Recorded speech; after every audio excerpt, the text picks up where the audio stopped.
Good evening. Welcome to Trinity School. My name is Chip Denton. I'm the headmaster here. And we want to welcome you, all of you. Trinity is independent Christian school serving students in transitional kindergarten through 12th grade, and we're delighted to be hosting this event tonight. I can imagine that some of you from other places may be wondering what's this doing here at Trinity School, and there are at least a couple of reasons, good reasons. First, the sponsoring organizations, the other organizations, the Center for Christianity and Scholarship and DurhamCares are good partners and friends of Trinity. We like to say that Trinity is a community where diverse Christians meet to collaborate on important work for the kingdom. The center represents a focus on the life of the mind, which flows right out of Trinity's mission, and DurhamCares is dedicated to service, which also comes straight from our heart. Our motto here is non nobis, not to us, Lord, not to us, but to your name be the glory. So we're appreciative of these partnerships. And then also the second reason that this makes sense to us, this hosting of this event, is that the calling of our speaker tonight and the topics she will address are very close to the calling of Trinity. Frederick Buechner said that the place that God calls you is the place where your deep gladness and the world's deep hunger meet. If that's true, then the topic tonight is something for Trinity to engage with. For our gladness here is all about learning, about the love of learning, and about the formation of young men and women through education. And as Nicole Fulgham is exceptionally well equipped to tell us, education is also the world's deep hunger and need. So we're glad tonight to welcome people from all over Durham, friends and visitors, new friends. We hope that this is one chapter in a long story about improving education for our community here in Durham. Now I'd like to introduce Edward Dixon, the Executive Director of the Center for Christianity and Scholarship, and welcome you, Edward.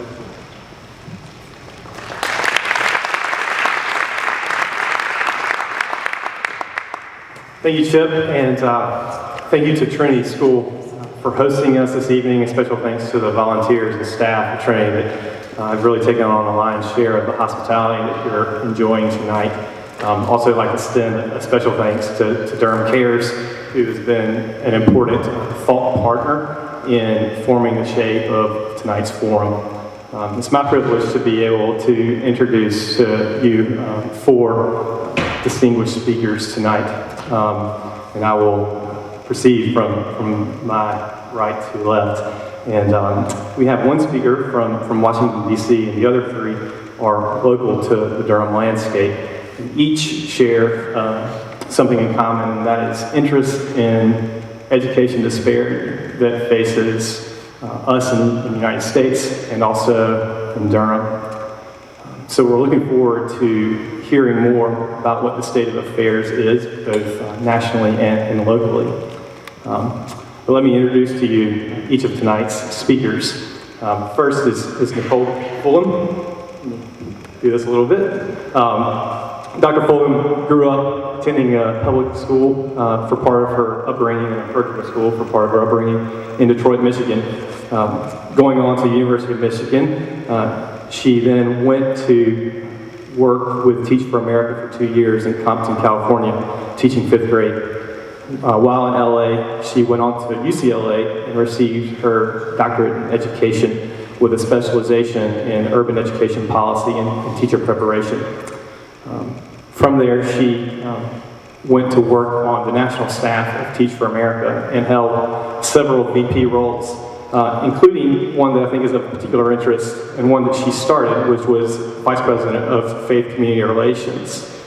And that's a position, she's no longer with TFA, but that's a position that continues still with that organization. But Nicole left TFA in 2012 to build upon the work that she began to do as VP of Faith Community Relations and started the Expectations Project, which is a Washington, D.C. based nonprofit that develops and mobilizes faith-motivated advocates to help close the achievement gap. Dr. Fulgham speaks at national conferences in faith-based and education issues. She's appeared on CNN and ABC News and is the author of numerous education articles.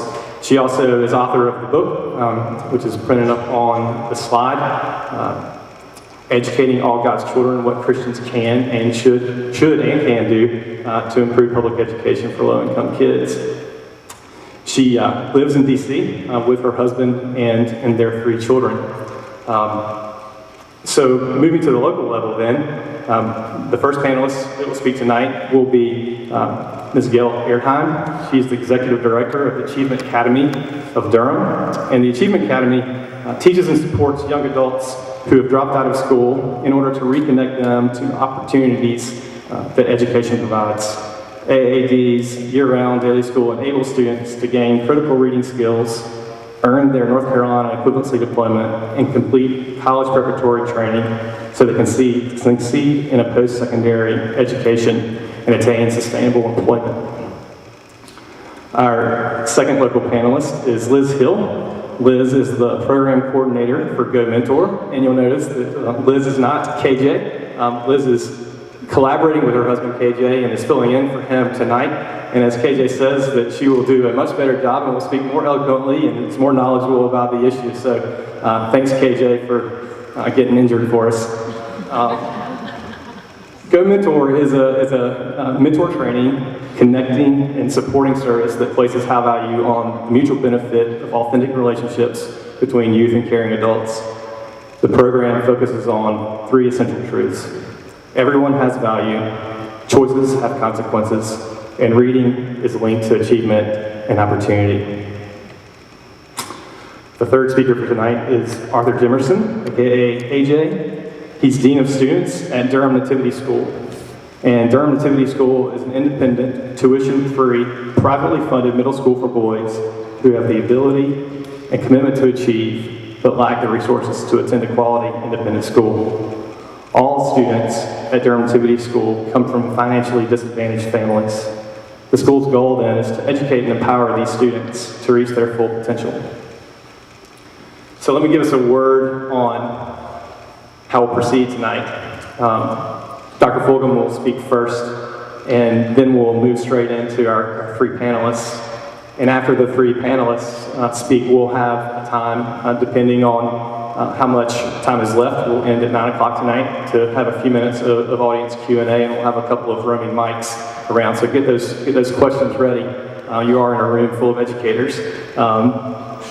And then we'd love for you to stay around and talk for a little while. There are resources at a table in the lobby. Please pick them up. We intend this to be the start of a conversation and not the end of one. So enough from me, and without further ado, I'd like to welcome Dr. Fulgham to the stage.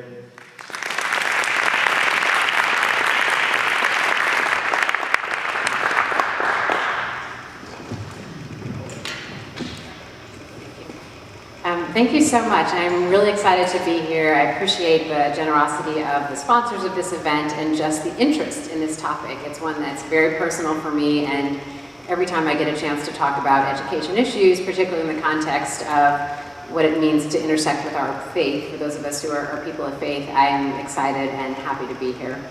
I wanted to start out by framing the conversation a bit for you all and sort of how I come to this. So this photo represents 3 generations of my family. On the left, on your left, you'll see my grandparents who are seated. They actually live here. My grandmother's passed, but my grandpa still lives here in North Carolina, in Roanoke Rapids, North Carolina, where my dad grew up. And my father is standing on the far left. And my grandparents definitely grew up during the time of segregation and saw segregated schools throughout most of their lives, their early lives. And my father, when he was very young, went to segregated public schools in Roanoke Rapids and Halifax County. And one of the things that happened, as most of you all know, in the 1950s, the Brown versus Board of Education decision happened. And I remember talking to my grandma when she was still alive and my grandfather now, and they said they watched this moment when my dad was still very young, and they said, my goodness, this is a time when we're going to see significant change in our country and our education system. They truly believed that this would be literally changing the lives of generations of African American and by extension Latino and any child growing up in a low-income community, because they thought this was what we needed. We need to integrate schools, and surely equality will come. So fast forward, the little child on the right, if you can't tell, is mine. She is now in 3rd grade. But they thought that this decision that happened in 1954 would change the game for millions of kids who look like my daughter. The sad reality is that we are still living in a place where we still have to imagine an America where all of God's children receive a quality education. One of the most heartbreaking things when you talk to someone who lived in that era and watched the Brown versus Board of Education decision, when they reflect now on how things are, it's as if nothing has changed. And we know a lot of things have changed, right? People can live and go and do all sorts of things, but in terms of the actual outcomes, we would believe and suggest, and I will propose to you all, and I think there are many of you who are working on this issue would concur, that we're still living in a country where there are actually 2 very different public school systems in terms of outcomes. People may be able to, in theory, go anywhere they want, but there's still dramatically different outcomes. So in the schools on the left, those kids are going off to college at incredibly high rates. They have advanced placement classes. They have, phenomenal teachers, just a ton of resources. Unfortunately, those schools are largely found in suburban or wealthier communities. The kids are overwhelmingly white and Asian American. The schools on the right, though, are the ones like the ones where I grew up in Detroit. And those schools are really struggling. Half of the kids growing up in low-income growing up in low-income communities drop out of school and don't graduate on time. Only 1 in 10 are going on to college. The schools in my neighborhood in Detroit did not have AP classes. There was no expectation that the kids in my community were going to go to college. In fact, my brother and I are 2 of the 3 kids we know of that we grew up with that went on to college. The thing that we all have in common is that none of us actually went to the local neighborhood high school. We either went to a private school, one other girl did, my brother and I went to an exam public school across town that had very different expectations. And from my perspective, and I think for all of us, especially those of us for whom our faith is a significant motivator, this is just unconscionable. The question I often ask, which is rhetorical, but I think is important, for those of us who believe that all of God's children were made in God's image and likeness, with unlimited potential, do we really believe that we serve a God who would only give academic potential to wealthy kids, or to white kids, or to Asian kids, and not give that same academic potential to all of the kids that He's created? I think the resounding answer would be no, but yet when you look at the outcomes, you could make an assumption that maybe that's what's happened. And so, assuming that that's not the case, what do we think is really going on? Thank you. What do we think is really going on in our public schools in particular, where the vast majority of kids are attending school? And what should we, as people of faith, be doing about that? I want to zoom in on this problem and share a case study, if you will, from my own experience where I taught in Compton, California, and compare it to another city that we all know, Beverly Hills. Those are 2 pretty famous cities for very different reasons, and I think they provide a nice sort of comparison and contrast of what's really going on, just to make the problem crystal clear before we talk about, again, what's the role of faith communities. So we've got Beverly Hills up here and Compton, California, literally a 30-minute drive away from each other, or in LA traffic, like 5.5 hours. But they're really close to each other, and both are well known. Beverly Hills is known for 90210, Brenda, Dylan, whatever your Rodeo Drive, whatever your association is with that, but wealthy. Compton, California, for those who are maybe less aware of it, is known, honestly, probably most notoriously as the birthplace of gangster rap. When I moved there from Detroit many years ago to go and teach, there were people from my Detroit community who were like, oh my gosh, we're going to teach in Compton, like we're so worried about you. When I got to Compton, my kids were like, oh, you're from Detroit, you must be like serious. I mean, so it's this interesting dynamic about the perception of cities, but nonetheless, they both have reputations, Beverly Hills and Compton. But the cities could not be more dramatically different. I'm just going to click through these pretty quickly, but just to give you a sense of the poverty rate in Beverly Hills, only 6%. These are current statistics. The poverty rate in Compton is 82%. Beverly Hills is overwhelmingly white, whereas Compton is overwhelmingly Black and Hispanic and Latino.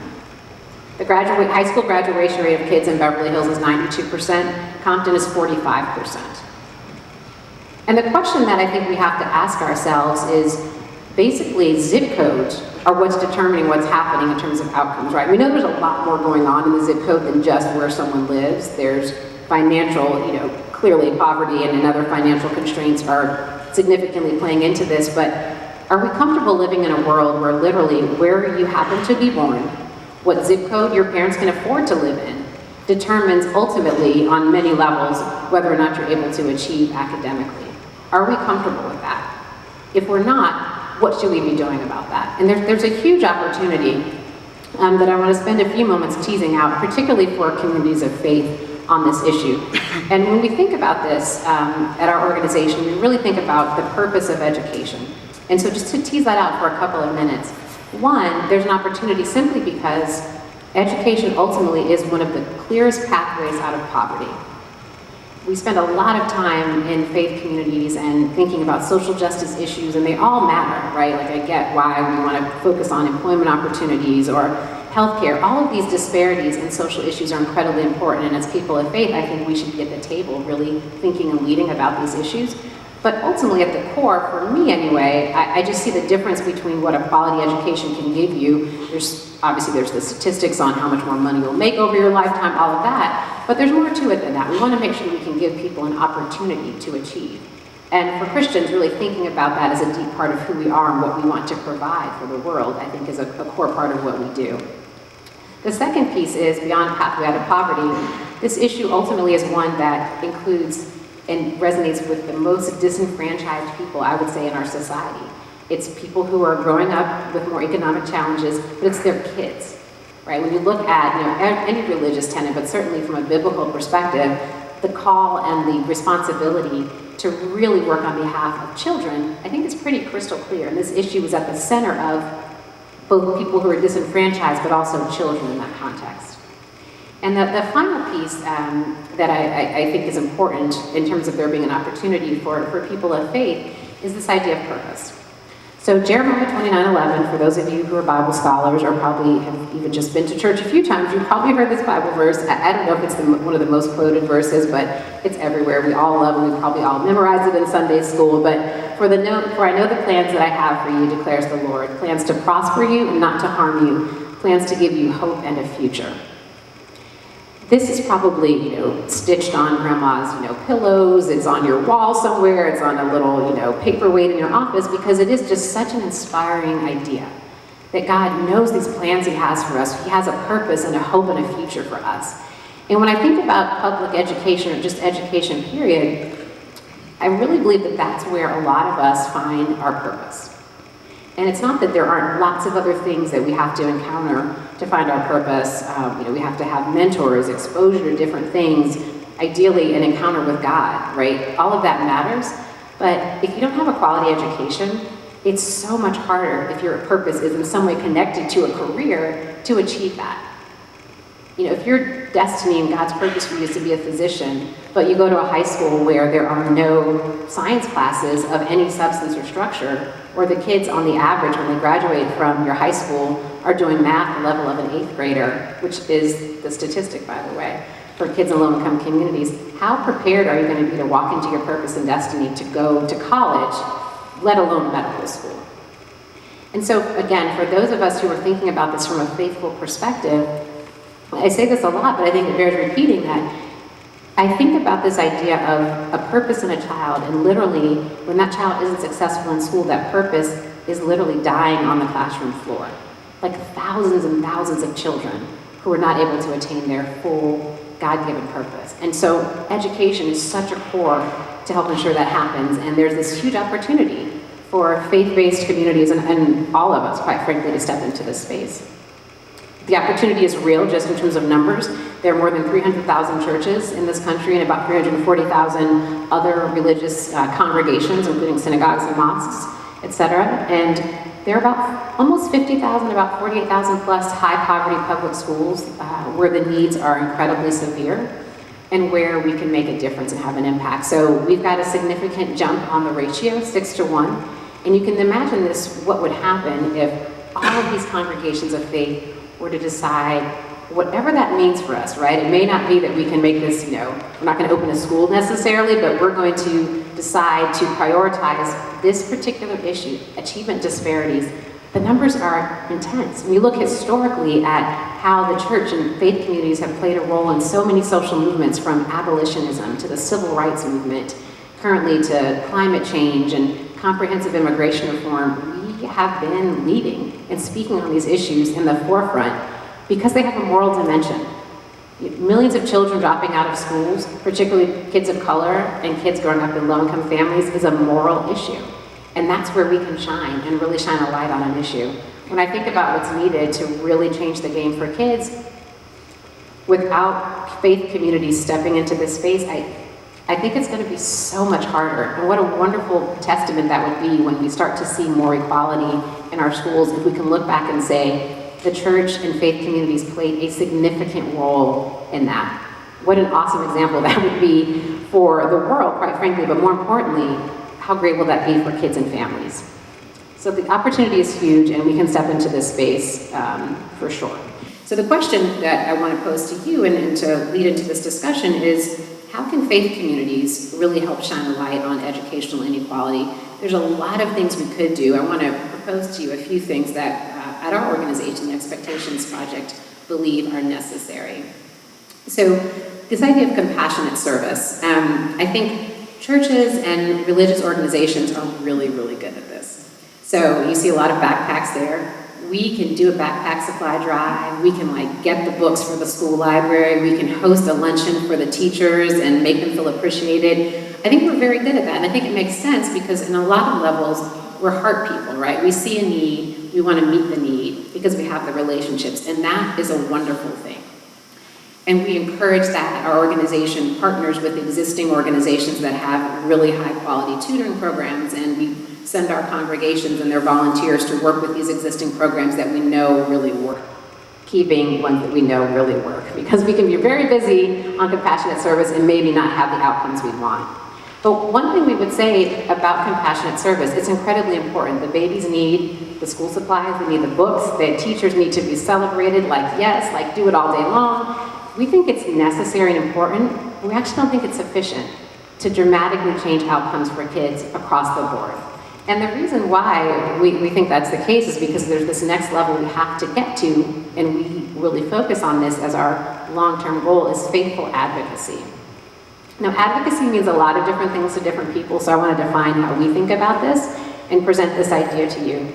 We deeply believe that there are systemic issues that impact what's happening in our nation's public schools, particularly around academic outcomes. And I'll tease this out a little bit and give you more specifics, but we know that policies, procedures, processes, ideas are being put in place at the school level, the district level, the state level, and nationally that impact what's happening to kids in our schools. And if we only focus on individual compassionate service, providing 20 tutors to preschool, which is great, we're going to miss the opportunity to ensure that 20,000 kids in a state have access to preschool where there's no state funding to give it to them. There's just a different level of impact. And so I think of it as, if all 300,000 churches only did compassionate service, I'm actually not convinced that that's going to get us where we need to go, because there's so many other barriers that require us lifting our voices to advocate, and to advocate for actual change at the policy and systemic level. And I know for some folks it's like, ooh, policy, politics, that gets kind of messy, but the bottom line is, this statement that we say a lot at our organization is that no school should be under-resourced, no teacher should be without quality teachers or caring mentors. All of that's true, which is the compassionate service piece, but also no public policy that affects kids' lives should go unexamined in places where there are thriving communities of faith. We're smart people. We can get in there and get involved in the discussions. We also we're large in number. We're often incredibly well-connected and well-resourced. We have a voice, and we can literally help change the conversation in a very positive way. And I think it's a place where we're missing an opportunity to really impact what's happening at the national and local level on education. We did a survey with a Christian public polling group, and we posed this exact question to a group of, statistically significant sample of Christians, and we asked them that question: do you feel like you're more effective, or would you rather work on short-term change, so compassionate service, or long-term systemic change? And I had a theory going in that we would probably see maybe 2/3, maybe 75% would say compassionate service, because again, we tend to be heart people, and maybe a quarter or so would say long-term change. It was actually 50-50, which was pleasantly surprising to me. And when you looked at the comment section, people were literally saying things like, well, I know that what's happening today is important, but if I don't help tackle the long-term issue for the next 5 years, the problems are just not going to go away. And it's not that one was better than the other. People, I think, just started to see just the importance of doing both if you really want to see long-term sustained change. So that's how we focus on our work. Just to spend a couple of minutes talking about what we think matters, we spend a lot of time, as do a lot of other folks in this education community, really understanding and looking at the research of what's working for kids in low-income public schools. There are lots of schools around the country, and increasingly even so, school districts are starting to close some of those gaps. Not enough, but it's happening in places. There's schools that are in the south side of Chicago that are literally sending 100% of African American men onto college every year. It's happening in South Texas. It's happening. And so there are lessons we should learn from that and try to figure out what can we take from that and replicate. And we also, as an organization, have put a stake in the ground of working on issues that we think the faith community will be excited about. Some of them may not excite you, honestly. They look a little dry up there. Accountability, who cares about that? But it matters. But we have decided these are the issues that we're going to focus on, and they're purposely broad because we do work around the country, and so the individual actual policy change is going to look different. But these are key issues that we think do matter. The data proves it out. And we believe if more of these things are happening for kids across the board, again, systemic change, this will help long-term change the game for kids. So everything from high-quality early childhood education, which I'll zoom in on a bit more in a minute, high standards and expectations. The caveat for us with that is you can't just have the standard and not actually support kids to get there. So that means if you're going to hold people to a high standard academically, make sure teachers have what they need to be effective, that we have enough time to ensure that kids can learn what they need to learn, etc. High quality teachers and school leadership is a sort of an obvious piece. Again, none of this is rocket science. Accountability and transparency at every level, and then access to quality schools. I often get asked, are you pro-charter, anti-charter? We're pro-quality schools. And I sort of don't even care what kind it is, honestly. If it's a quality school and it can be in a community where people can have access to it, that's what we work on. And that comes in all shapes and forms and sizes. And we want to make sure that parents have access to high quality schools in whatever form they are. So in our work, I want to zoom in a little bit on what this looks like in action, because I think it can be kind of sometimes a weird concept to understand what does that really look like, faithful advocacy. So we're going to zoom in on Indiana. And we did some work there on early childhood education. And Indiana is one of 7 states that at the time, anyway, last year, had no public funding for preschool, which might seem odd to people in 2015, but they did not. And there's a whole history behind that. Life was a lot different when some of these laws were, decisions were made. I think now most of us would realize that preschool, it's not even just a desire, it's kind of a must-have for most families. Middle-class families, upper-middle-class families with both parents work, you have to have somewhere to send your child to school if you're not able to stay home with them. And then certainly for families growing up in poverty, it's significantly important, right? Because a middle-class family with 2 incomes can send their child to a private preschool, many of which cost, $10,000, $12,000, $15,000 a year. A family struggling financially does not have that option. And so if the state is not helping to subsidize that, where do their kids go? Where do they end up? Are there options that they can even afford? So there were a lot of people in the community that realized this was a significant issue, and it just has such long-term impact on kids' readiness for kindergarten. I mean, if your kid is competing, coming to kindergarten with kids who went to the Rolls Royce of preschools, and they're learning, algebra and calculus, whatever's happening in those preschools, and your kid is coming to preschool, we literally have kids coming to, kindergarten, who've never held a pencil before. Please tell me how you're going to compete. And it's just one of these basic things that, at the beginning of kids' lives, they should have an equal start. I think most people agree with that. So we jumped on that issue along with a lot of other people in Indiana, and we kind of started this work a couple of years ago and got caught up in, I think, just the right moment for us to help our clergy really see the impact they could have on advocacy issues.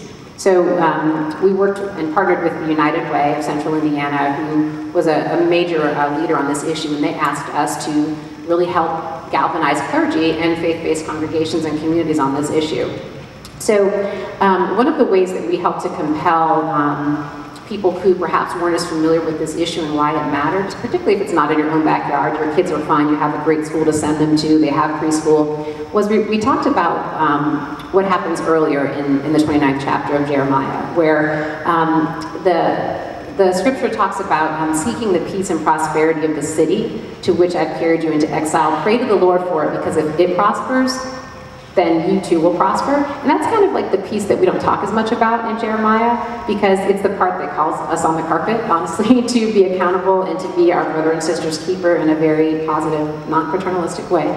And so that was a way that we were able to help people who perhaps, again, have a lot of means, and this just wasn't an issue on their radar screen, framing it from that perspective of, right, what is our responsibility to help others, is actually something that helps us prosper, which it's not all about money, but it helps us prosper in our souls, right? It's not even just financially prospering. So that was actually one of our core scriptures for this work. And so we did our part. We galvanized the churches, all the little green dots on the left. The United Way brought in a lot of other community organizations. They brought in business leaders.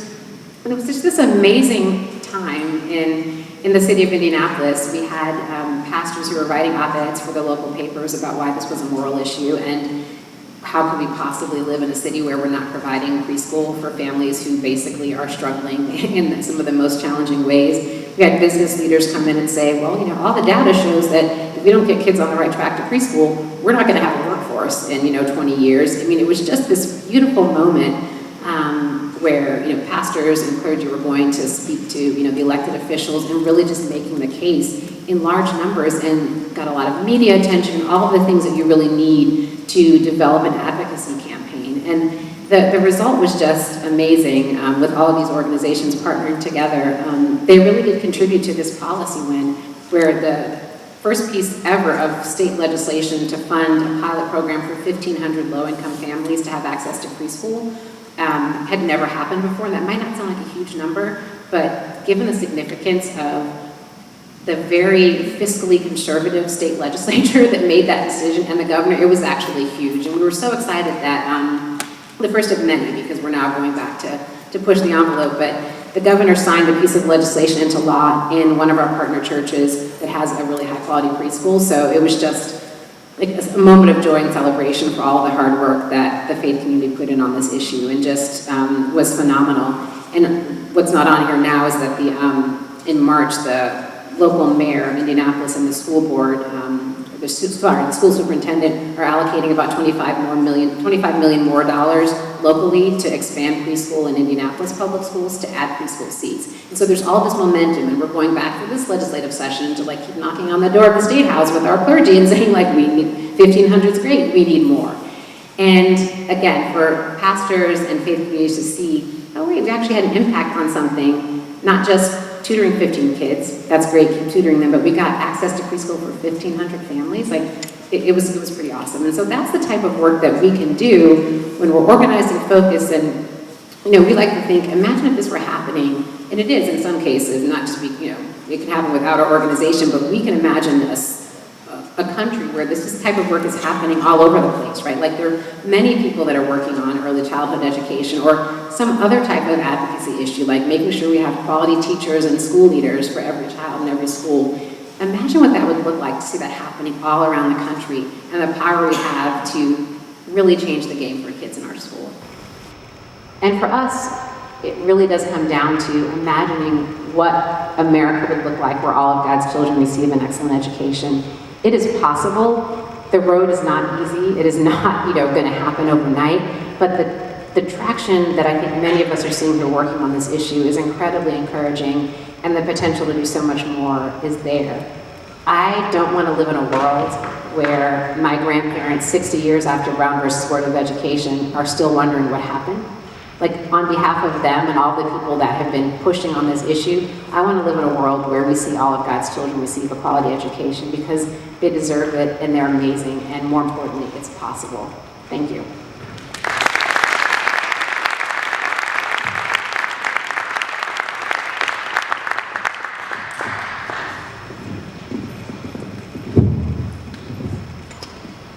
Thank you, Dr. Fulgham. So you got a glimpse of the perspective from the national level, and And we're really privileged to have the three local panelists with us here who represent organizations, each of which is doing great work. So they may share a little bit about the problem, but they're also going to talk about the opportunity, and they're going to talk about some of the successes that they're seeing in their own organizations. So it's really great to see how we can connect what Dr. Fulgham is talking about at a national level right here in Durham, so that when we leave tonight, we might have a better understanding about what's going on around us. So I'm not going to introduce each panelist in succession, since I did that before, but we'll begin with Gayle, and then we'll move down the line, and then we'll have some time for Q&A. Oh, and the panelists, I've given them free rein to elect whether to come to the podium or to stand, so they might be doing some different things. I'm staying here. Can you hear me? Yeah. Great. Okay. I'm Gayle Erdheim. I'm the Executive Director of the Achievement Academy of Durham, and I want to tell you a little bit about what I do every day and what my wonderful, amazing staff does every day at the Achievement Academy, and then bring that back to some of the issues that Nicole has been talking about. So we are a private nonprofit organization. We are not connected with the school system, and we are a non-sectarian organization. And our mission in the Durham community is to teach and support young adults who did not finish high school for whatever reason, and usually there are several reasons, to make sure that wherever they left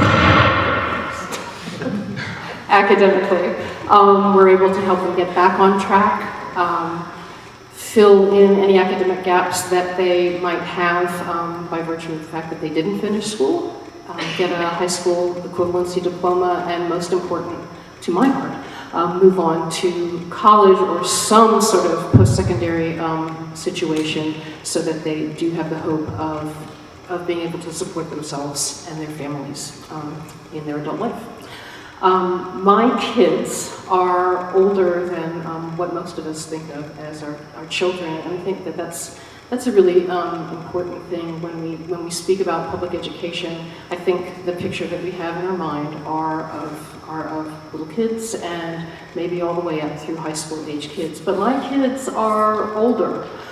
They might have dropped out when they were 16 or 17, but the time that they decide to come back and finish, they might be 19, they might be 21, and in many ways, because they don't have the skills, they don't have the resources to go out into the world and take care of themselves, they are still our children. And I think it's really important for us as a community to continue to embrace the task of raising and teaching young people who might be a little bit older, if that's what it takes to get them to a place where they're ready to launch into adulthood and take care of themselves. Let me tell you a little bit about myself, because I actually am a product of public schools. My children went to public schools here in Durham. I taught in public schools in Durham and was an assistant principal in the public schools in Durham. And I've opted, for reasons that I'm not entirely certain I can articulate, to work in this nonprofit domain that is apart from the mainstream education institutions of our community.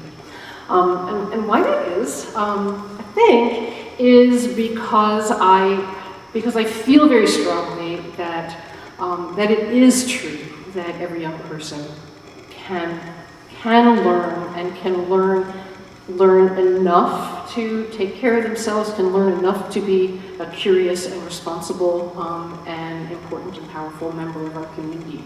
And when I was operating as a person in the public schools, in spite of my very best efforts as an educator, I had to note every day when I walked out the door that I was losing students. There were young people who just weren't being successful, and it's become a mission of mine to make sure that there are excellent programs and excellent tools in our community to make sure that those students have a pathway back to success. And I wish with all my heart, and this is really true, that the work that I'm doing, I could be doing in the public schools.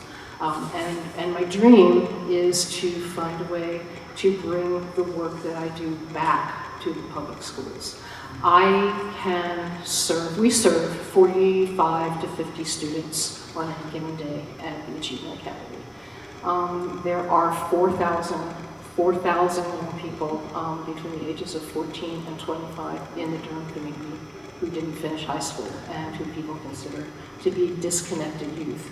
There's no way in the universe that a small nonprofit serving 45 to 50 students a day in any kind of scaling scheme that I can conceptualize will ever be able to meet that need.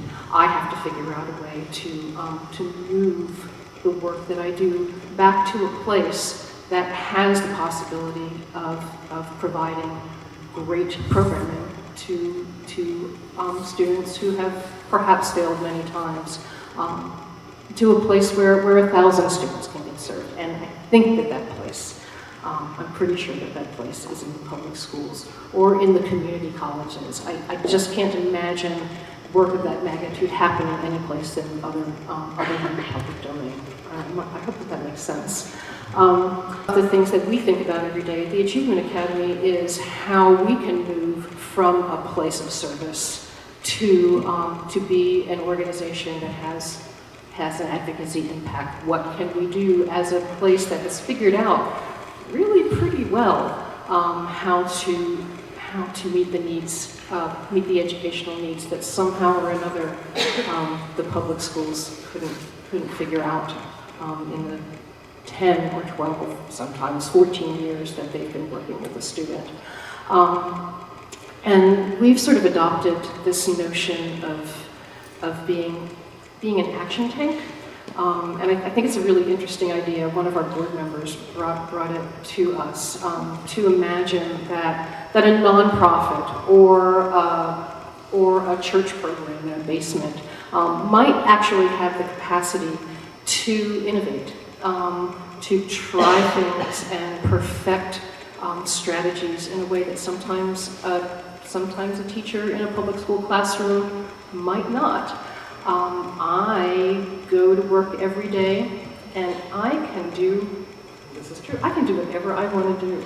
I can sit down with a student and listen to a student read and based on my experience and my knowledge of that student, suss out what it is I think might be going on that prevented that student from figuring out how to read better when he was 7 years old, and I can take the time to try things and see if they work and try them again the next day and see if they work.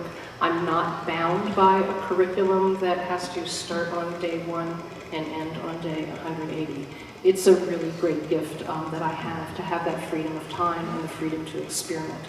But at the end of the day, I think that what I need to do is to take the insight that I've gained from that experience and bring it back to the high school that my children graduated from, and graduated from handily and happily, and make sure that the teachers who were fine teaching my daughter, but didn't know how to teach Matthew, the young man that I was working with today, could learn from my experience, and I could mentor that teacher and help the school system as a whole do a better job. So that's kind of where we're heading. And when I think about this whole issue of scale and where small community organizations like community churches, like nonprofits, really need to go to grow their impact. That's kind of what I see. Be a place where you can innovate. Be a place where maybe you can be more sensitive and aware of the individual needs of young people who are having a hard time in a systems environment. But then make sure you take that knowledge and take that skill and bring it back someplace where it can do enough good to really matter in your community.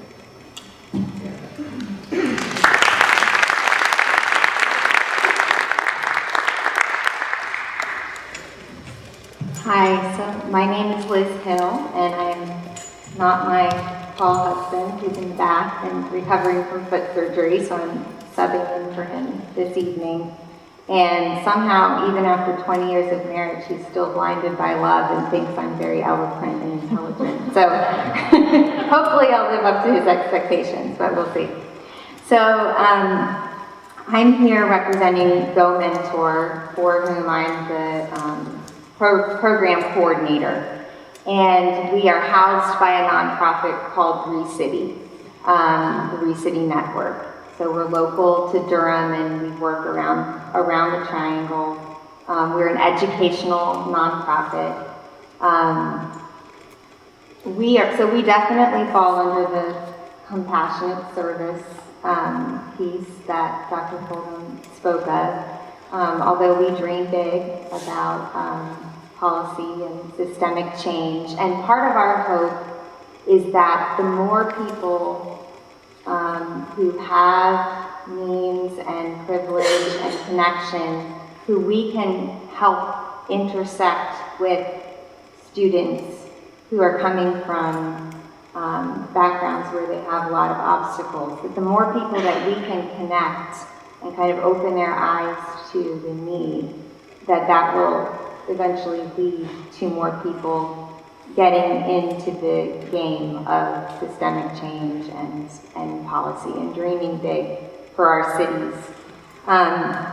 So right now we have trained, in the last 4 years, we've trained almost 200 mentors, and we place them primarily in public schools, but also in after-school programs and community resources like the YMCA or the Salvation Army.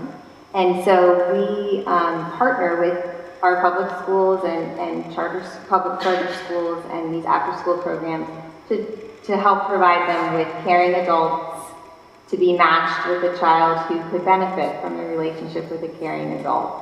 And then we also try to continue to provide the mentors with touch points of support and encouragement and tips and ideas and training for how to pour into the life of that child and help him or her with the various obstacles that they're facing. So just to give you some background on myself and Go Mentor, I'm a child of a New York public school system. I was definitely in one of the zip codes where we all got a great education and went on to college. And so I grew up very insulated from poverty. And I'm almost embarrassed by that fact now. And I even bounced from bubble to bubble for the beginning of my adulthood.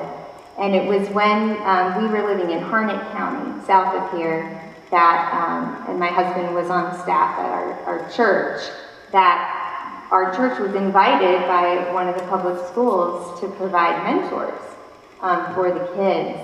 And so that's when Go Mentor in its first form was born.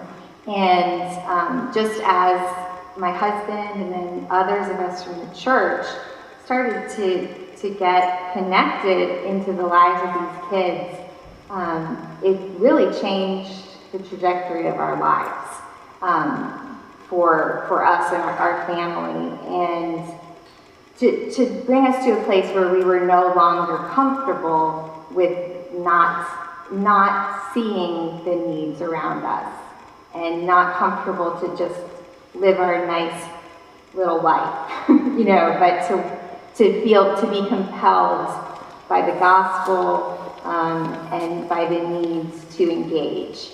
And it was just so eye-opening to see the huge need and to say, wow, what if we can get more people to engage and to get plugged in?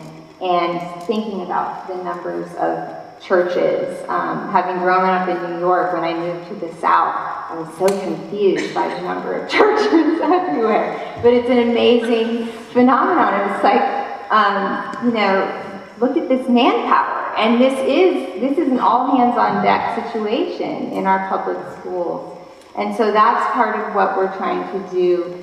That is what we're trying to do with Go Mentors, to help create those intersections, and in doing so, help reduce stress for the child, to contribute to greater academic success. But we also emphasize just how it enriches the life of the mentor as well. Just talking about the verse in Jeremiah about when our city, the prospering of our city, leads to our welfare too. And we find that true on an individual level, and we believe that's true on a systemic level. So we moved to Durham in about 4 years ago, and under the auspices of the Summit Church, where my husband works, and started to get involved with the public schools here. And then we're in 22 different locations now. And these locations come up either because a teacher or just a community member says, hey, we need mentors here. I mean, the need is just enormous. And so we dream about partnering with churches all across the triangle. 175, 200 mentors is great, but the need is limitless. When we go to our partners and say, okay, how many mentors do you want? As many as you can give us. And so that's what we're doing. So we're an on-ramp to a compassionate service opportunity, and we'd love to connect with any of you who are interested personally, or even in your church, if you think there would be a desire to start to partner with the public school and bless them by providing them with mentors.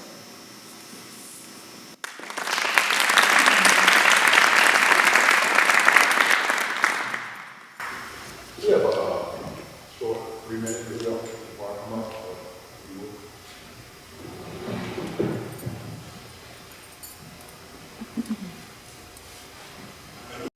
As CNS men, we will dare to dream big.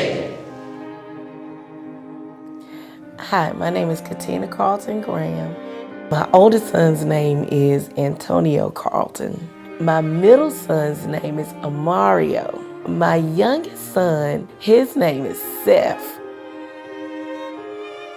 I read a local magazine, and it had a caption about Northeastern Durham's best kept secret. And they talked about Dr. Joe Moreland and his vision for opening a school for those with great potential and maybe lacked resources or the environmental factors, and wanted to take these young men and mold them to become leaders and to give back and start that chain reaction. What it said to me is, oh my goodness, somebody understands that not all kids from certain environments are bad. There are some kids whose parents are trying as hard as they can. So when we go to Durham Nativity for the interview, I looked around and I knew it was a special place because the classroom sizes were no more than about 15 boys per grade for one. So it takes out all of the distractions. And then the teachers have more focus on those students. One thing I think Durham Nativity has really taught us is to give back. I know for a fact that I'm coming back to Durham and help out, and if I become successful, contribute in a major way to everyone that helped me become successful, because I know I wouldn't have gotten this far in life without them. I constantly talk about the Durham Nativity family. I address them as life changers. The volunteers, the donors, the faculty, the staff, anybody who's had a hand in the Durham Nativity program. And so I'm excited to see our own sons become life changers. It is really exciting to be here. There are tangible things that happen sort of every day here that makes me as an individual think as I go to bed, wow, that really happened here today. examples of a child involved in a basketball game last week where we were playing one of the local middle schools and a kid fell down from the other team and our guy stopped, turned around, picked him up, and then continued the fast break. That said to me, he gets it. He gets it. And makes me think, wow, I got to work harder tomorrow to make sure these kids still have the opportunity.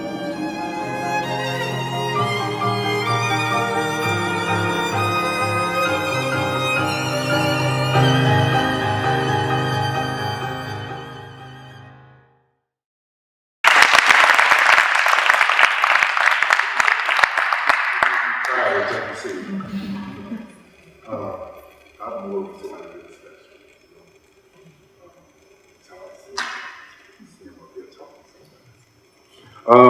want to say thank you for having me come out tonight and represent Trinity. And thank you for the dialogue that we had at dinner tonight. It was really kind of cool. Thank you for meeting each one of you guys. I had a good time. And most of all, thank Trinity for being a partner. So as always, thank you, Chip, for inviting us out. And Elvis, thank you for putting this together. But I have to admit, I'm somewhat of a cynic when I hear these three words put in the same sentence: public school, religion, and politics. It really kind of scared me a little bit. Because I wasn't coming up here to say this, but I will.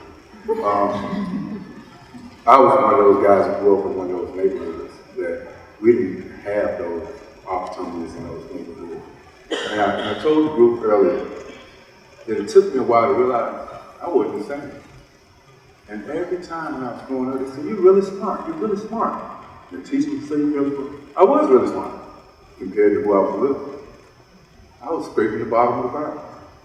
I wasn't really smart. When I got around really, really smart people, I said, wow, I'm lacking in a lot of skills. And I knew it. It was apparent that I was lacking in those skills. So this is always personal to me. Yeah. And it's personal to Nicole. She's right there too. It's personal to her that everybody gets the right opportunities.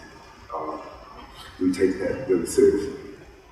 But after listening to Nicole a little bit tonight, and the dialogue we had at dinner, I'm a little bit more optimistic about the progress that can be made. I want to spend a few moments to examine the spirit of Durham activity, why I'm so proud to be tied to the school, and as well as its mission. But the first two words that really come to mind are compassion and resolve. And indulge me for a few moments while I talk about those things. And let me give you a little bit of background. It was a smart boy who wanted to get into better shape. He said, I need to speak with somebody about getting into shape. So he looked around. He was really kind of clever. He looked around a little bit and said, Coach Blunt, Hillside High School. He's the best track coach around. I'm going to talk to him and he's going to train me. So the boy did. He went to talk to Coach Blunt. And Coach Blunt said, absolutely, I'll do it. Only on one condition. He said, I got to start athletes. I want you to train him. But I want you to train him in the classroom. He has a great opportunity to get a scholarship, but he won't get that scholarship unless he can get an 800 on the SATs. And that's a really low bar, 800 on the SATs. So the young man, he tried really hard. Both of them did, to try to get to where they needed to be, that 800 for the SATs. Needless to say, despite their work, he couldn't overcome the academic deficiencies that he was facing. So he didn't walk away with the scholarship. He didn't even finish high school. And several years later, this young man, he was a victim of gun violence. So the tutor of the young man was Karen Morley, a young man that went to DurhamCares. It didn't sit well with the Morley family. how a young man living in a neighboring community could be the same and different at the same time as their kids. It just wasn't possible. But the Morgans made a pact. They said, look, Joe, we're going to try to do something about this. And Dr. Morgan, he was the head of surgery at Duke University for so long. And he said, when I get closer to retirement, we're going to do this. So he did. He made good on what he said. And the closer he got towards retirement, I think the mission of eradicating illiteracy in Durham got to be overwhelming. So they started looking at all different types of models where they can kind of see what they could do, which one would work the best in Durham. And they came up with a nativity model. So it was getting really close to Dr. Morgan retirement. And he knew for two things he had to start at Durham Nativity School. He knew he had to start it to help the community. And that's what Dr. Morgan was all about, helping the community.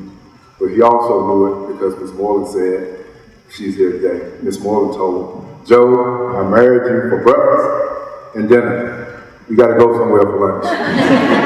So many of the times, Dr. Morgan here with us at the Durham Nativity School doing lunch, and we're sitting back home for dinner to Ms. Morgan.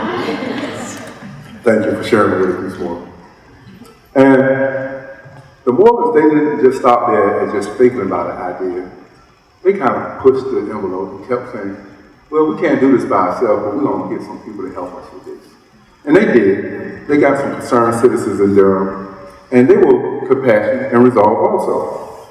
So 13 years ago today, we opened up the doors at Durham Nativity. And the mission at Durham Nativity is to provide a holistic education for all the students, equipping them to become educated leaders, role models within the community. We're a private school, free tuition, school for boys. We only accept 15 boys every year. We give priority to the young men who qualify for the federal meals program. We'll offer a small, safe learning environment. We only have 45 kids in the whole school, 15, 15, and 15. We have an extended day, extended year program with emphasis placed on academic character and community service. We're an 11-year program. They're there with us for 3 years, but we follow them through the high schools. I think we have 5 kids over here with Chip, and we follow them through their high school years. And again, all the way through college, we have a graduate support person that does that. 95% of our graduates have attended private schools, college preparatory schools. 82% of our graduates have gone on to go to college. And that sounds pretty good, considering we don't handpick our guys. Only thing we look for is the drive and wanting to do it. They have to have character. We don't have a lot of time for behavior issues. But if we see they have drive and they're a couple, 2, 3 years below grade level, we can get them there. In 3 years, we can get them there because we had that such a small number. But I want to tell you about, in contrast, I also taught at Southern High School in Durham. And it's a troubled high school in Durham now. But I went back after a couple of years to speak with the principal there. And I just wanted to know the state of the school. And I knew some of it already. The typical SAT scores at a Southern High School definitely falls below 800 on a 1600 scale. And consequently, schools like Trinity, DurhamCares, right down the road, they score from 1260 to 1300 on a routine basis. Big disparity. My daughter actually went to Durham Academy because we didn't trust the public schools. So we kind of shipped over there. But another thing that I looked at and I talked to him about was the AP placement test. I said, what's your rate for kids taking the test? He said, well, and he was kind of sheepishly saying, he said, we only have 8% of eligible students that take the AP exam. I was like, wow. I said, what's the pass rate? He said, that's about 8% of the 8% passing. Consequently, Trinity and Durham Academy, they routinely pass 80%, 90% of their kids on the AP pass rate. And all of them, from time to time, probably take an AP exam. Now we're going to revisit that SAT thing. At Southern, that 800 isn't all the students at Southern. That 800 is the 50% that's their best students at Southern. Because the other 50 is not thinking about going to college. So it's a problem here, and I'm not real confident that sometimes that the religious community or the church community actually knows enough. I'm not confident that they understand what's going on. So I don't know if they know how to advise people when we're in situations like this.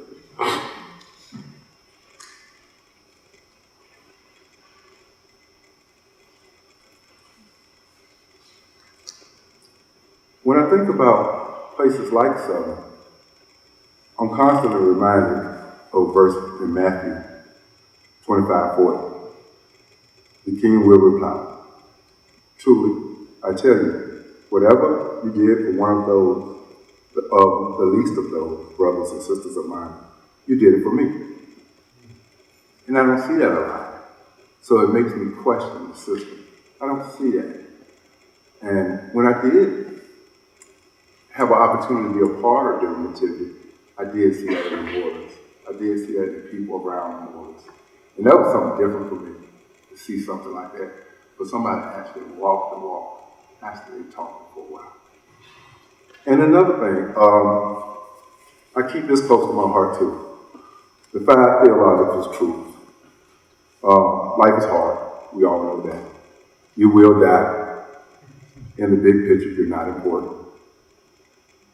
You are not in control. And life is not about you. It's about everyone else. And that last one stands out to me the most. And I wish more people could get that one, but it is. And last, Nelson Mandela. It's in your hands to create a better world for us to live in. It's in your hands to create a better world for us to live in. So, it comes second nature sometimes to take care of your own. That's really good that you do take care of your own. But it really takes a special person to go out and help someone that they don't even know. I challenge you guys, be a mentor. Help somebody out that needs a mentor. Help that young lady who's going back to school to get her GED. Help her. Because she's going to learn some skills. Regardless if those skills help her obtain another job, it will have her transmit these skills into her child. These non-cognitive skills, perseverance, courage, persistence. It will. And that's the change we're trying to make.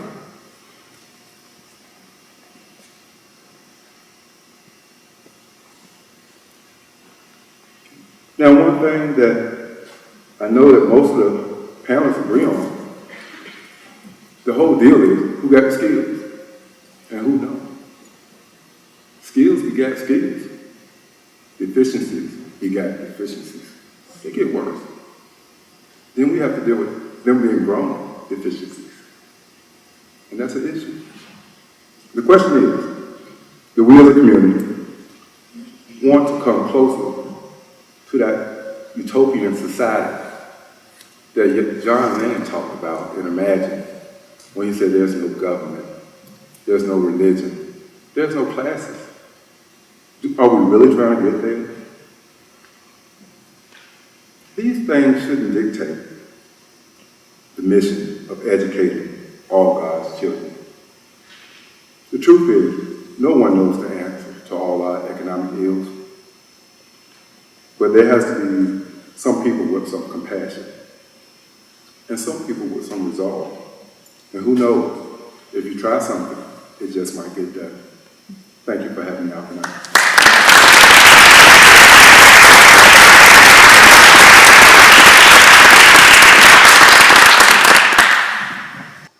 Thank you, AJ. Thank you, Liz. Thank you, Gayle. Not only for being with us tonight, but thank you for the work that you're doing and helping us to see a little bit more and understand a little bit more about the challenges that face us as a community. But now we're going to turn to you. We're going to wonder what you've been thinking about for this past hour, and we'll let you ask questions to all of them or to any one of them that you select. This is your time. And we'll spend about the next 15 or so minutes just hearing from you and seeing what your questions are. So we have a couple of mics that we're going to run around. So just be bold with somebody and raise your hand, and we'll get a mic to you, and then you can ask your question.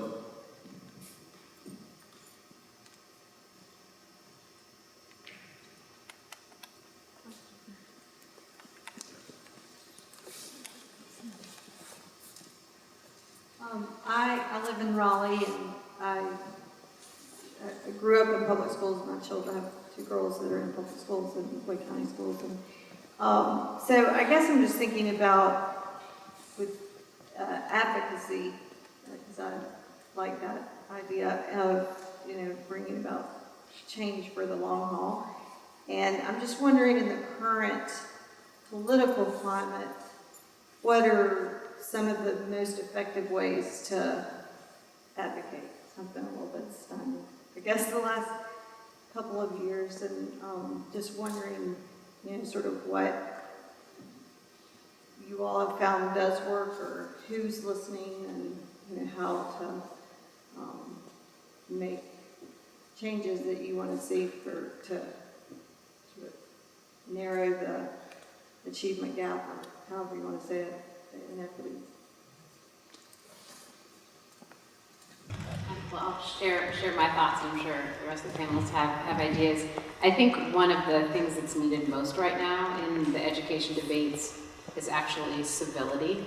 And I know that seems like sort of an odd thing to say, like, why is that a game changer? Because the divisiveness in this conversation, to your point, is pretty frightening, honestly, in the way people kind of scream at each other, and like, if you agree with this versus that, you don't care about kids, but we do, and it's just a mess, honestly.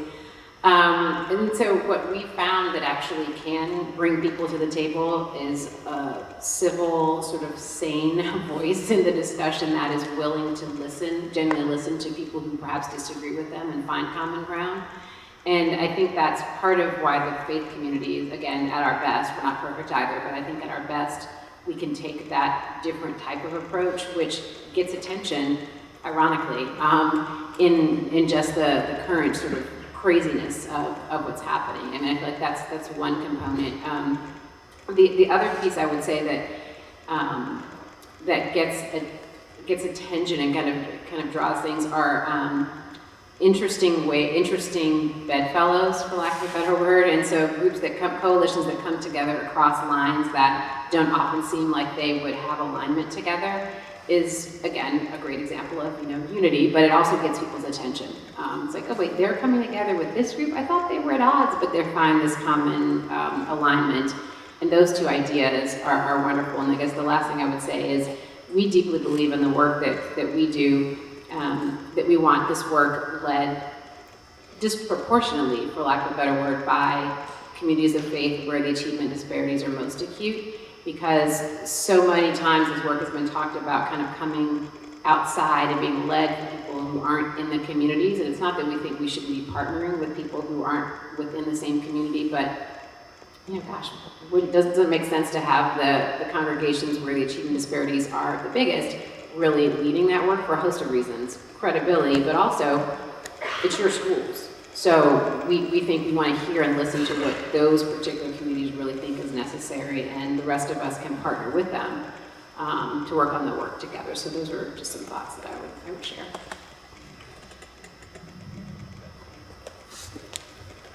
Can I just add to that? I think also in our current political climate, and I'm assuming you're alluding also to a lot of the cuts in our educational system. I'm not sure though. I would say I grew up in a white evangelical church and home and setting. One of the things I've come to see is that I think that we tend to pick the white evangelical church, I can only talk from that perspective right now, we tend to pick just a couple of issues that we define as moral issues. And we are very focused on those issues. And I think one of the things I appreciate about what Dr. Fulgham is saying is that we need to see education also as a moral issue that we need to consider in our choices as voters. And yeah, that's what I'm going to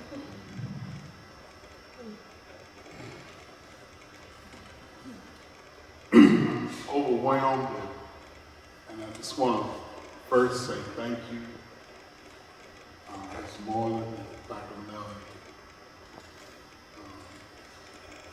AJ, you touched on so many things that have truly been a blessing that God.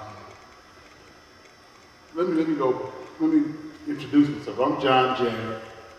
I'm a parent. I have kids that go here to Trinity School. My son, Joshua, is a product of Durham's Nativity School. Let me go even further back. My wife grew up in Cornwallis Projects here in Durham. I grew up, we started out in Cabrini Greens in Chicago. Education has brought us to a place that when we got married, we were desperately seeking God for wisdom. And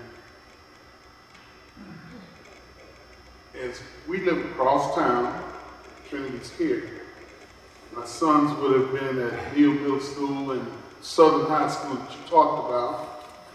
But by the grace of Almighty God, because of advocacy, Dr. Moreland, and setting things in motion, it's been an answer to prayer.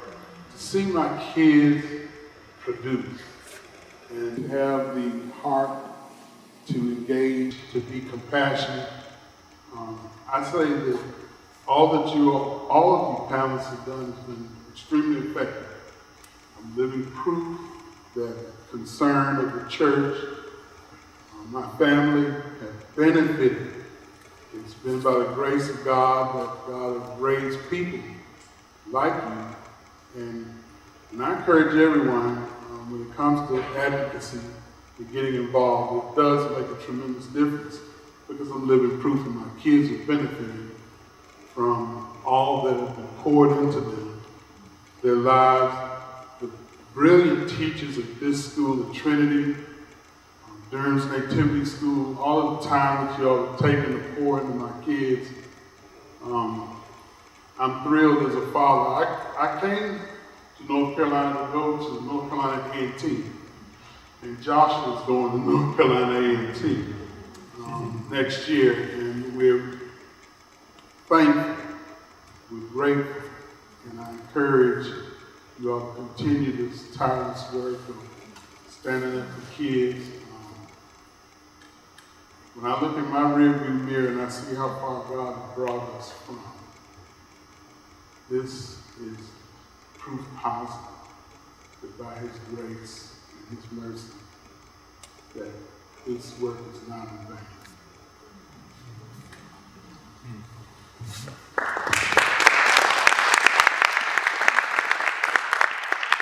Good evening, everyone. My name is Keith Daniel, and I'm glad to be representing DurhamCares this evening. I want to apologize to y'all. I didn't make dinner tonight. I really missed that occasion, and I'm grateful to be here with you today. And my son is 16. He attends a new charter school. It's a STEM school in the Research Triangle Park. He was the first class, and we're excited by the grace of God. He will graduate as the first graduating class from Research Triangle High School. My daughter's a DSA student. She's a ninth grader, and we certainly, my wife and I, have certainly had to navigate the challenges of educating our children. And so I stand here with gratitude for the paths that have been made possible as this dear brother of mine has has communicated. I brought along, on behalf of DurhamCares, what we call an infographic that the organization produced at the end of 2012. And, you know, it kind of shudder a little bit when we talk about this term, disconnected youth. That's a whole nother conversation. But at the top it says in Durham, there are disconnected youth, and you can take action.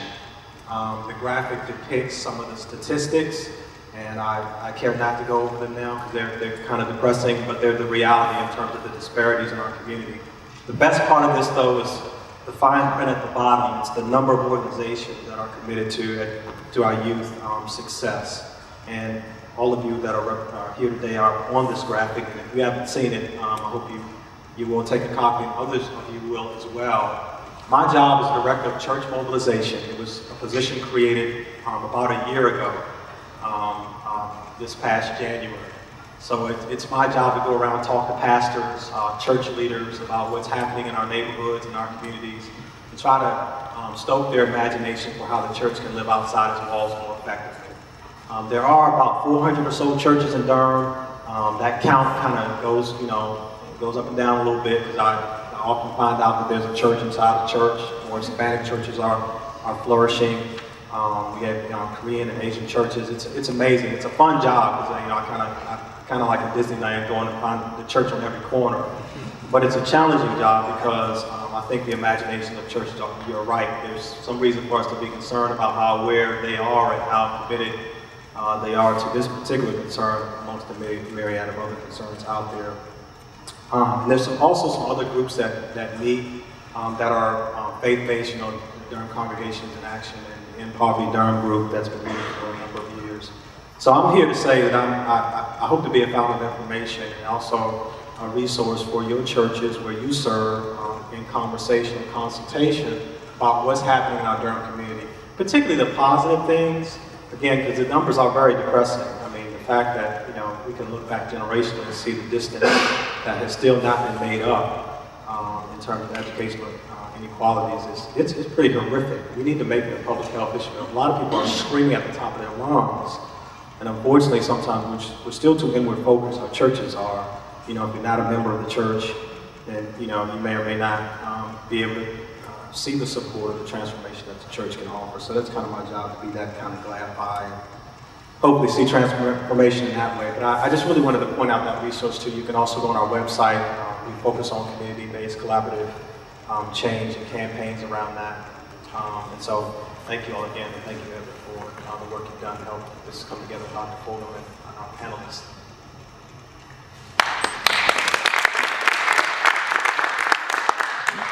Hi, I'm Kendra Cotton, and I am a mother of 3 Durham Public Schools children. I also work in politics, so it's the intersection of both, so you guys consider me sketchy. But I did feel compelled, I guess, just from hearing the commentator. This is such a subject that is so near and dear to my heart. I appreciate the comments that people have made about the advocacy, but I think there's something that is always unspoken. I will say right off the bat, I attend Summit Church, which is a predominantly white church in Durham, with my family. And I think before we can get to the advocacy of a lot of majority white churches going into public schools and trying to advocate on behalf of poor children, predominantly minority poor children, I think there has to be a larger conversation about even having your families intermingle with those populations.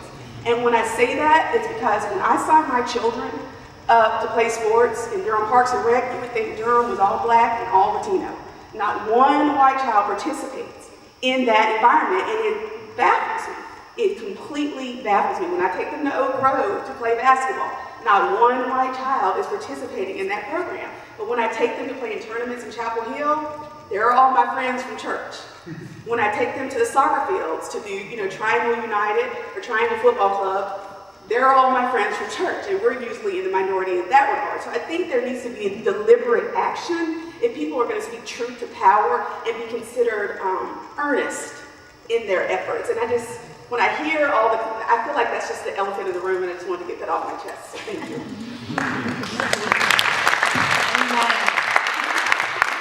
Thank you for bringing that out, and just to echo that, I think this issue of how you engage with schools. I mean, I'm talking about it at a very like 50,000 foot level, but when you get down to the brass tacks of how we do this work, our work is incredibly relational. At the Expectations Project, we spend a year at least building relationships with clergy before we start this work, and it's largely for that reason, right? And like I said, we really want to work with clergy of color to make sure that they are deeply invested in leading this work in their communities. And I think the nuance of stepping into this space, there are a lot of elephants in the room. And again, this is the body of Christ. Like, we are called to have difficult conversations and to go across boundaries, but to be really thoughtful and respectful about how we do that, and to reach out to our brothers and sisters across, geographic and racial aisles to really understand what that would look like and how we can come into communities. And I put myself in that bucket too. I am a now middle-class Black woman who does not live in the inner city of Detroit anymore. So, I mean, there are boundaries that I'm crossing in this work too, and it's just very important for us to be cognizant of that, because it does really impact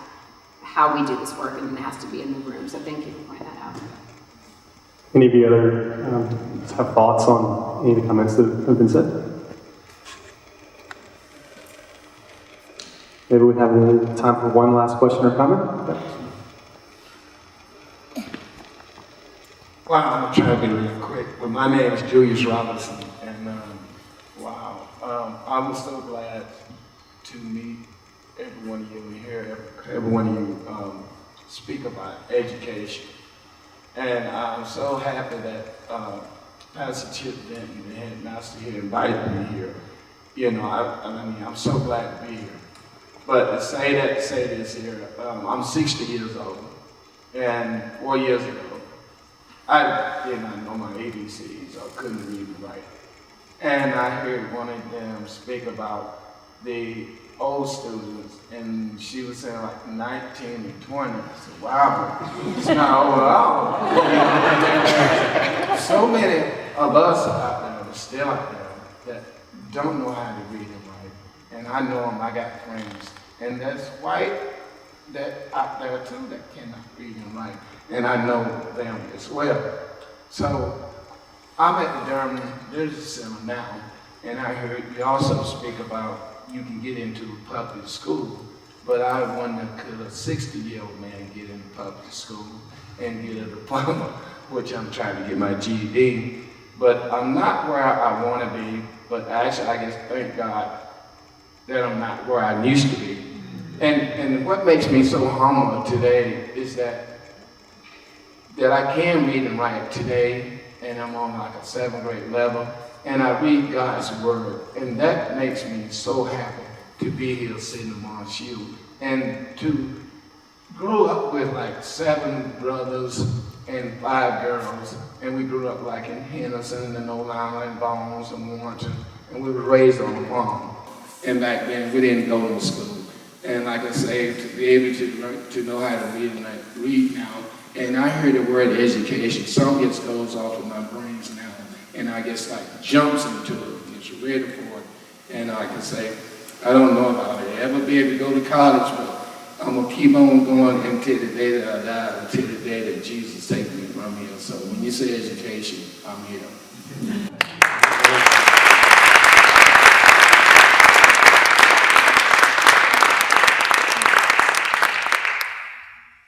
Well, I fear that we have exhausted our time tonight, but I hope that we haven't exhausted the conversation. I'd like to ask you to please join me one last time in thanking everyone who spoke tonight, just not the folks on stage, but you and Gayle as well.